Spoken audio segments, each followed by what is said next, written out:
म्हणतो वात द्या, सूर म्हणतो साथ द्या, दिवा म्हणतो वात द्या आणि तुम्ही माझ्या भाषणाला टाळ्यांची साथ द्या, टाळ्यांची साथ द्या. प्रताप पुरंदर क्षत्रिय कुलावतंस राजाधिराज योगीराज श्रीमंत योगी श्री श्री श्री छत्रपती शिवाजी महाराज की जय, संभाजी महाराज की जय. शिवाजी महाराजांचा जन्म 19 फेब्रुवारी 1630 रोजी शिवनेरी किल्ल्यावर झाला. शिवरायांचा आठवा विरूप, शिवरायांचा आठवा प्रताप असा संदेश देणाऱ्या समर्थ रामदास स्वामींनी शिवरायांचा श्री मानयोगी असा उल्लेख केला.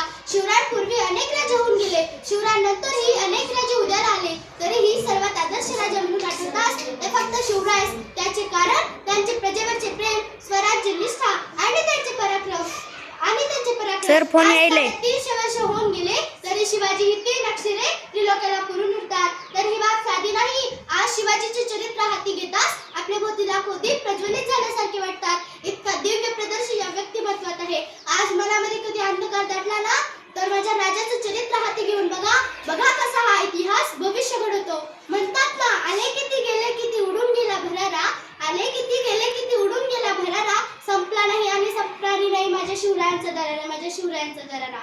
महाराज म्हणजे फक्त युद्ध आणि पराक्रम नव्हे, तर महाराज म्हणजे अमावास्येच्या अंधारातील लखलखणारे तेच पुरुष. अर्थकारण, राजकारण, समाजकारण असे अगणित पैलू समजून घेण्यासारखे असतात.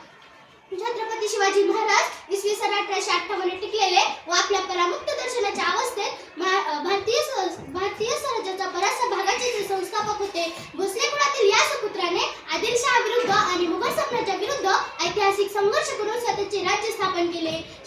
शेवटी राज्याभिषेकाचा दिवस होता. शिवरायांनी राजदरबारात प्रवेश केला.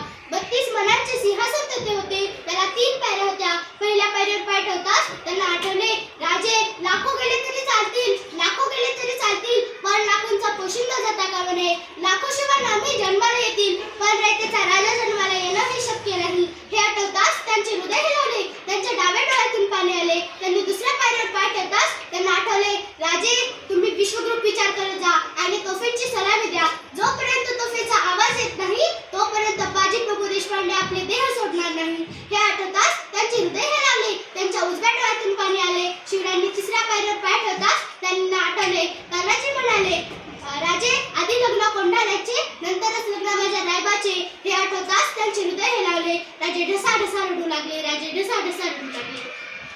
अशा या रयतेच्या राजाने आपला शिवछत्रपती म्हणून राज्याभिषेक करून घेतला. म्हणून मला सांगायला अभिमान वाटतो की हे राज्य माझ्या शिवरायांचे आहे, हे राज्य माझ्या शिवरायांचे आहे.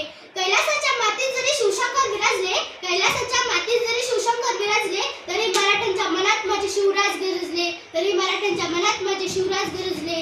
काय सांगावे माझ्या राजाची कीर्ती, काय सांगावे माझ्या राजाची कीर्ती, सांगावी तेवढी थोडीच आहे. आज एवढी गर्दी कशासाठी जमली आहे? माझं व्याख्यान ऐकायला नाही, या मान्यवरांना पाहायला नाही, तर तुमच्या मनामध्ये असलेली शिवछत्रपती आणि संभाजी महाराज यांच्याविषयी असलेला आदर तुम्हाला येथे घेऊन आलेला आहे, हे लक्षात ठेवा. आज स्त्रिया प्रत्येक क्षेत्रात वावरताना दिसतात, तरीही त्यांच्यावर अन्याय अत्याचार होत असताना आपल्याला दिसून येतात. आज जर छत्रपती शिवाजी महाराज असते तर त्यांनी निर्भयता दाखवली असती, कारण ते स्वतः प्रत्येक स्त्रीला आपल्या मातेसमान मानत असत आणि वाईट कृत्य करणाऱ्याचे हातपाय तोडण्यास मागे पुढे पाहत नसत. म्हणून मला म्हणावंसं वाटतं, राजे तुम्ही पुन्हा जन्माला या. महाराष्ट्राला तुमची गरज आहे. तेला वाचून किंमत काय समयीच्या वातीला, तेला वाचून किंमत काय समयीच्या वातीला, पाण्या वाचून किंमत काय जमिनीतील मातीला, धारे वाचून किंमत काय तलवारीच्या पातीला, आणि शिवछत्रपतींशिवाय पर्याय नाही महाराष्ट्राच्या मातीला, पर्याय नाही महाराष्ट्राच्या मातीला.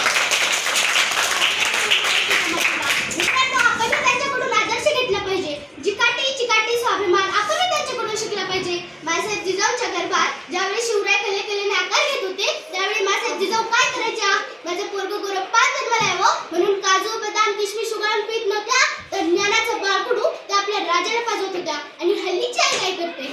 बेड रेस्ट सोबत तिला सिरियल या साऱ्या गोष्टी करत असते. मुलगी जन्माला आली की देवयानीचा आदर्श पुढे ठेवते, मुलगा जन्माला आला की संग्रामाचा आदर्श पुढे ठेवतो.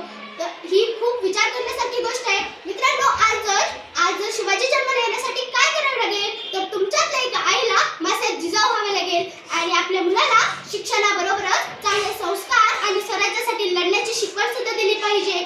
आज जर तुम्हाला आयुष्यात उंची गाठायची असेल आणि सर्वांनाच मासाहेब जिजाऊ होऊन चालणार नाही, तुमच्यातल्या काही जणांना शिवरायांच्या मावळ्यांची आई व्हावं लागेल आणि मी शिवभक्तासोबतच शिवरायांचा मावळा सुद्धा आहे असं प्रत्येक शिवभक्ताला म्हणायला हवं. स्वराज्य म्हणून समजून घेण्यासाठी तुम्हाला एकदा तरी रयतेच्या राज्यात स्वराज्यात जावं लागेल आणि आयुष्यात उंची गाठायची असेल तर तुम्हाला एकदा तरी माझ्या राजाच्या उंच उंच गड किल्ल्यावर जावं लागेल. शिवाजी जन्माला येण्यासाठी तुमच्यातल्या एक आईला मॅसेज जिजाऊ व्हावे लागेल, मॅसेज जिजाऊ व्हावे लागेल. एवढ्या बोलून मी माझ्या भाषण करते. जय जिजाऊ जय शिवराय.